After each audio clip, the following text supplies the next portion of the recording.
momentum and making sure that the environmental discourse stays prominent and relevant. And this is difficult, while in the face of inherent structural disadvantages, which even they concede to. How can you compete with marketing? How can you compete with advertising? How can you compete with governments colluding with big business? Obviously, the legal means are not enough, and you do have a legal vacuum in certain cases, or even in certain cases you do have the laws, but these laws are not being implemented. And you can't take away these structural disadvantages, which is why shock and awe tactics become important. Yes? Certainly you can't compete with them by blowing things up and then having the marketers paint you as complete nut jobs right, that aren't mainstream. Thank you. So what happens when you have property damage? What happens when you have vandalism? What happens when you ransack factories and things like that? First, you compel an awareness of the issue because you make it a big deal.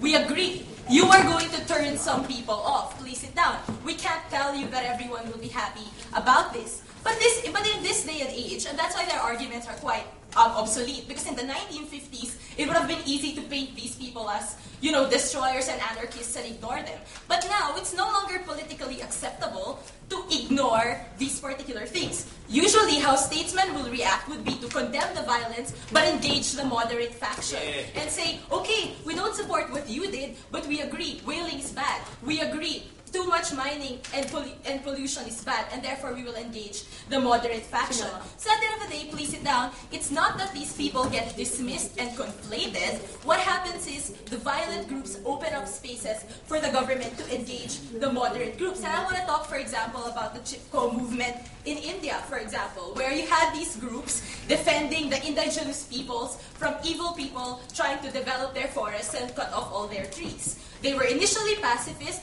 They initially just hugged the trees, but nothing happened. The trees got cut anyway. So they resorted to violent measures, and they were able to drive these invaders out because the state was pressured to actually respond to it and not dismiss them. Last point. Shamila, you're telling us that in a democracy where the state adjudicates competing interests, it is the right of one individual to decide that their interests are more important than everybody else's interests as adjudicated by the government, and act violently upon that decision. I think we've come to a point in history when we realize that the environmental movement is not just one of the many minor stakeholders. I think we've come to a point in history when we do realize that this is an important, if not universal goal, that has universal implications. So you can't just treat them as another random straight stakeholder. So, and basically that argument concedes that they will be able to hijack the process and get their ideas on the agenda, which is something we've been saying. It's effective. It gets attention. It gets the government to actually listen to them. It keeps the issue on the radar. Because environmental issues keep getting co-opted by big business, keep turning tokenistic. It's important to keep them relevant. It's important that people don't forget about these things. I'd like to call your attention to how nationalist movements have succeeded, how workers' movements have succeeded. You always needed a violent complement to the moderate wing so that the moderate wing can position themselves strategically, capitalize on that violent threat, and get important actors to actually engage them. That's political dynamics, and that's how social movements have historically worked. With that,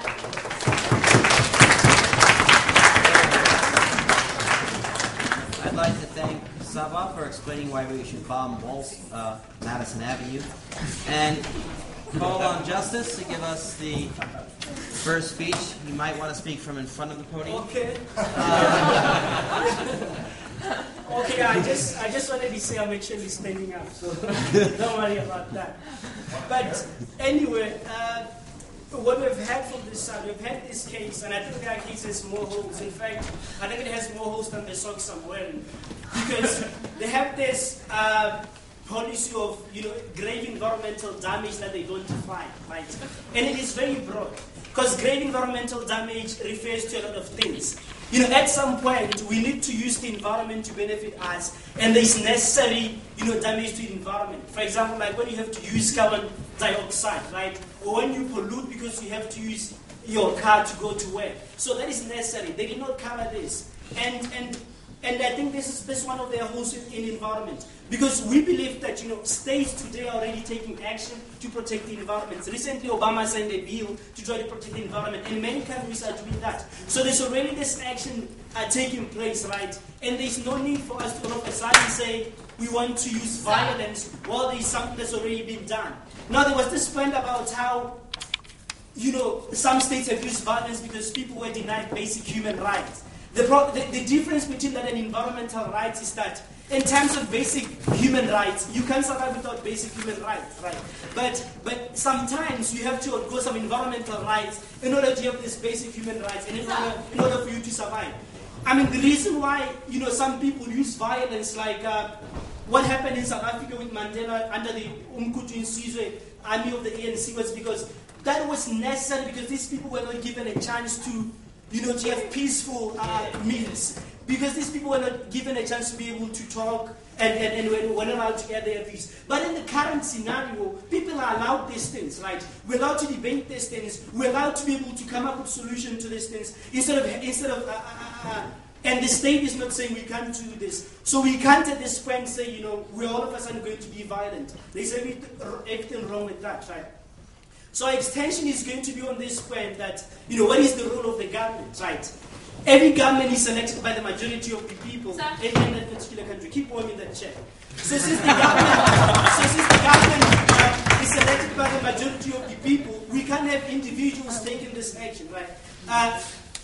This government should be empowered, because they're legitimate governments, to take action to protect the environment. Governments around the world are already saying, pollution is wrong and damage to the environment is wrong. Okay, so if governments are already doing this, why should we have now individuals taking this sort of action to protect the environment? It's undermining this government that has been voted for by these people. Yes, shoot. You're ignoring my extension. I precisely said that it's so easy to pay lip service to the cost of the environment and then dismiss it after. That's why you need persistent keeping it on the radar, persistent sustained momentum. Well, I don't think that's irrelevant to what I'm saying. What I was saying, let me say this in slow and in few syllables. What I was saying was that governments are voted for by the majority of the people, and they can't be undermined with this policy by violence. And you can't have individuals taking action while the government already has rules and laws in place to be able to solve this problem, right? So government already does a better job of protecting the environment, and pollution is already illegal. So we're not going to agree to violence in this regard, right? Exactly. Yes. If we have a failed or a dictatorship state, and if people's right to basic water, clean water, is violated, do you think we then have a right to take violent action? For example, to get something... No, we don't have a right to take violent action, but we have a right to engage that government so that the water can be cleaned. Because if you take this violent action, it leads me to my next point of how violence can spiral out of control, right? If you take this violent action, the state might retaliate with violence, right? And then there's going to be more violence. And we don't want this, right? It sort of shifts the attention from what you're trying to achieve. People want clean water. Sit down, you know what you look like. People want clean water, right? So we can't all of a sudden now, be violent while the state should be focusing at giving these people, clean drinking water. So this is not really the case here. We're saying, my next point is about how this is going to shift the balance, like from environmental protection. If these people become violent, environmentalists are going to be associated with this image of violence acts and violence.